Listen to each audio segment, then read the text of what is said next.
Halo bosku, berjumpa lagi dengan saya di channel Prabas Jaya. Di video sebelumnya kami sudah membuktikan bahwa kekuatan rangka plafon itu terletak di bagian gantungan. Jadi seberapa banyak gantungan yang kita pasang, maka rangka plafon akan semakin lebih kuat. Jadi bukan dari posisi rangka. Dan sekarang saya akan membahas tentang kekuatan papan PVC. Nah, jadi kekuatan papan PVC itu berbeda dengan kekuatan rangka plafon.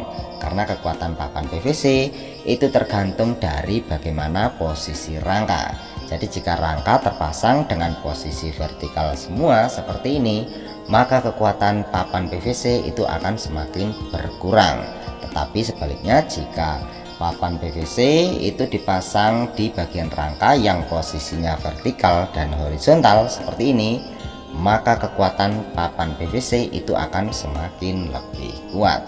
Oke bosku, nggak usah banyak omong, sekarang kita buktikan saja kekuatan kedua model rangka tersebut. Oke bosku, jadi yang pertama di sini saya akan membuktikan terlebih dahulu di bagian rangka yang terpasang secara horizontal. Di sini saya menggunakan papan PVC premium ukuran tebal dan akan saya kunci menggunakan baut sekrup ukuran 2 cm. Nah, jadi jika kita perhatikan di sini baut sekrup bisa tembus ke atas sehingga baut sekrup akan terpasang lebih kuat. Dan sekarang akan saya tarik ke bawah untuk membuktikan bahwa sekrup terpasang lebih kuat. Nah, jadi sekarang kita perhatikan bahwa di sini posisi sekrup masih tertinggal di bagian rangka. Jadi baut sekrup tidak akan mudah lepas jika pemasangannya tembus dua sisi. Untuk membuktikannya, di sini kami akan tes dengan memberikan beban yang lebih berat. Dan ruangan yang sedang kami pasang itu adalah ukuran 8 meter kali 9 meter. Jadi bukan ruangan kecil. Dan buktinya bisa dilihat dari ukuran panjang list dinding yang sudah kita pasang dan papan PVC yang sudah kita pasang yang panjangnya hanya sekitar 4 meter. Oke bosku, sekarang coba kita bandingkan pemasangan papan PVC di bagian rangka vertikal. Dan nanti akan saya buktikan bahwa jika sekrupnya tidak tembus dua sisi, maka sekrup akan mudah lepas. Dan seperti biasa, di sini papan PVC akan saya tarik ke bawah. Nah, jadi ternyata sekrup juga ikut lepas bersama dengan papan PVC yang sedang saya tarik. Dan lebih parahnya lagi, rangka juga bisa ikut lepas. Dan ini adalah salah satu bukti pemasangan plafon PVC dengan posisi rangka yang semuanya terpasang secara vertikal. Nah, jadi kalau sudah seperti ini, itu akan merugikan orang lain.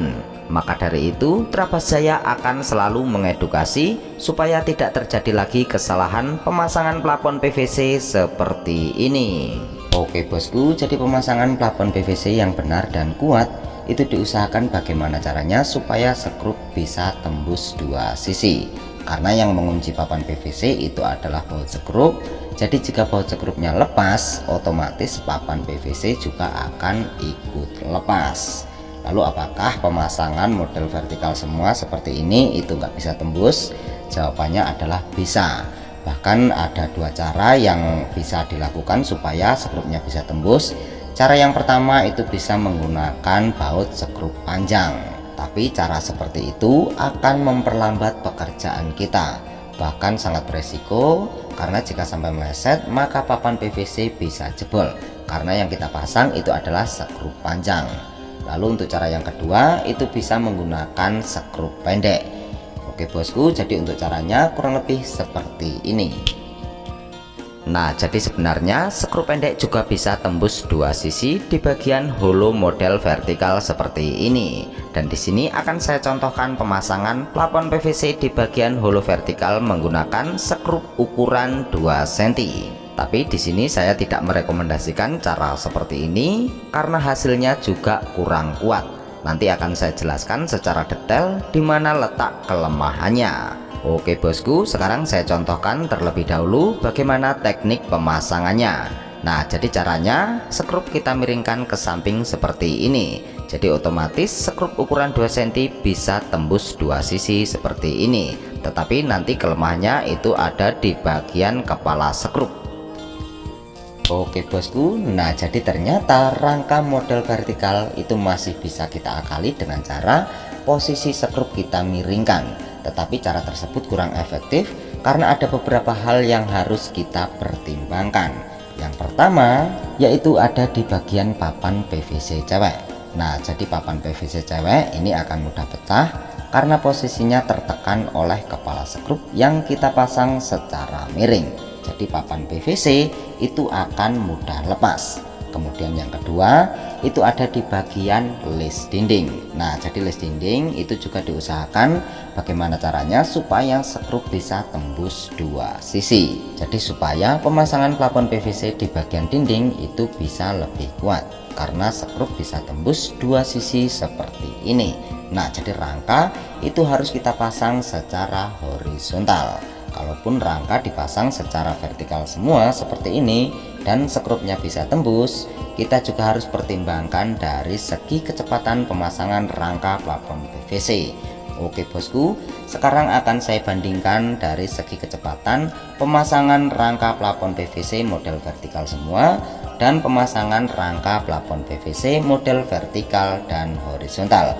Oke bosku, jadi jika pemasangannya secara vertikal semua seperti ini, maka prosesnya akan semakin lebih lama. Dan karena skrupnya hanya tembus satu sisi, maka harus kita pasang di bagian kanan dan kiri supaya lebih kuat. Jadi satu titik itu ada dua buah skrup dan ini sangat membuang-buang waktu. Kalau saya pribadi nggak telaten cara kerja model seperti ini. Sudah lambat hasilnya belum tentu kuat karena kalau dibandingkan dengan teknik terabas jaya maka kecepatannya akan jauh berbeda. Oke bosku, di sini kita bandingkan di dua titik pemasangan saja.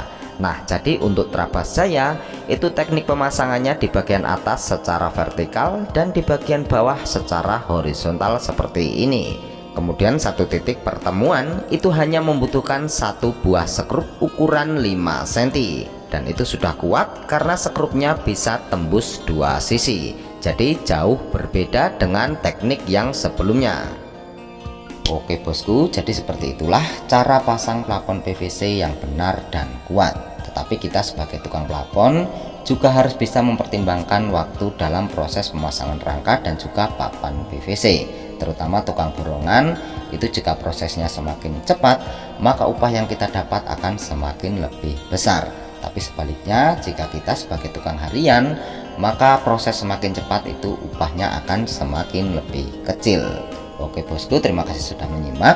Sekian dan sampai jumpa lagi di video selanjutnya.